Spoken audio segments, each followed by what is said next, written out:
जय श्री सीताराम। भाई साहब, मैं आपको ये बता दूं यहाँ पर कि टोटल इस संसार में 8 प्रकार के विवाह होते हैं। इस धरती पर टोटल जो है 8 प्रकार के विवाह होते हैं। कौन कौन से 8 प्रकार के विवाह होते हैं मैं बताऊंगा आपको। कि पहला विवाह होता है जो ब्रह्म विवाह होता है। ब्रह्म विवाह कौन सा होता है? इसमें वित्तीय लेन देन नहीं होता है, किसी प्रकार का धन का लेन देन नहीं होता है। कन्या और पुरुष का जो विवाह कर दिया जाता है, इसको ब्रह्म विवाह बोलते हैं। दूसरा विवाह जो होता है वो दैव विवाह होता है। दैव विवाह, इसमें क्या करते हैं कि यज्ञ करने वाले व्यक्ति को अपनी पुत्री दान कर दी जाती है, यज्ञपति को, तो वो दैव विवाह कहलाता है। तीसरा विवाह कौन सा होता है? तीसरा विवाह जो है वो आर्ष विवाह, आर्ष विवाह है तीसरा वाला विवाह। तीसरे विवाह में क्या होता है कि कोई भी व्यक्ति अपनी कन्या को किसी ऋषि संत महात्मा के साथ में विवाह कर देता है और बदले में वह ऋषि उस व्यक्ति को एक बैल की जोड़ी और एक गाय दहेज में वापस देता है। इसको हम लोग आर्ष विवाह कहते हैं। चौथे नंबर पे आता है प्रजापत्य विवाह। ये आपने सुने भी नहीं होंगे, ये मैं बहुत चीजें ज्ञान की बता रहा हूं। ये चौथे नंबर पे आता है प्रजापत्य विवाह।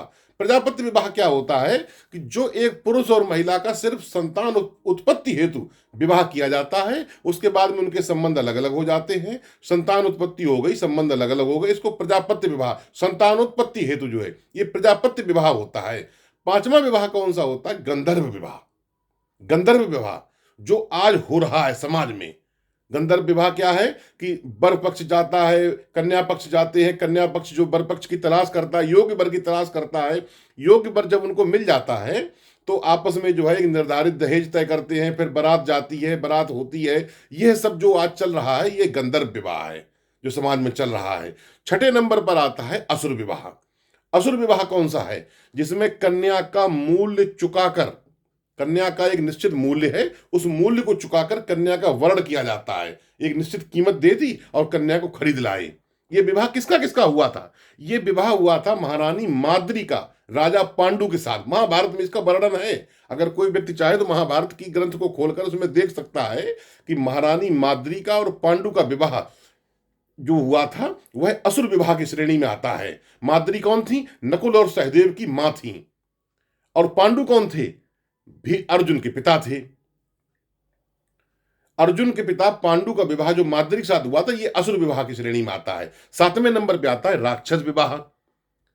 तो राक्षस विवाह कौन सा होता है? इसमें कोई भी व्यक्ति जो बलशाली होता है वो अपने अधीनस्थ सभी लोगों को हरा के कन्या को जीत कर लाता है।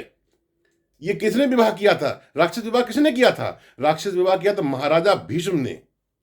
भीष्म पितामह ने राक्षस विवाह किया था। काशी नरेश की कन्याओं को जीत कर जो विवाह किया था, ये महाराजा भीष्म जो थे, इन्होंने काशी नरेश की कन्याओं को जीत कर जो विवाह किया था वह जो है राक्षस विवाह कहलाता है। और आठवां विवाह जो अंतिम विवाह है समाज धरती पर, वह पिशाच विवाह होता है। पिशाच विवाह कौन सा होता है? जो छल कपट झूठ धोखा बनावट दिखा करके किया जाए, इसको हम लोग पिशाच विवाह कहते हैं। ये जो ऐसे लव जिहाद चल रहा है आज समाज में, धोखा दे करके विवाह करना चल रहा है, आदि आदि जो जितना भी छल कपट वाले धंधे हैं, ये सब जो है पिशाच विवाह की श्रेणी में आते हैं। इस प्रकार हमने आपको बताया आज जो है ये टोटल 8 प्रकार के विवाह होते हैं। बाद बाकी तो संसार में आदमी क्या कर रहा क्या नहीं कर रहा, अपने अपने कर्मों का दंड जो है आदमी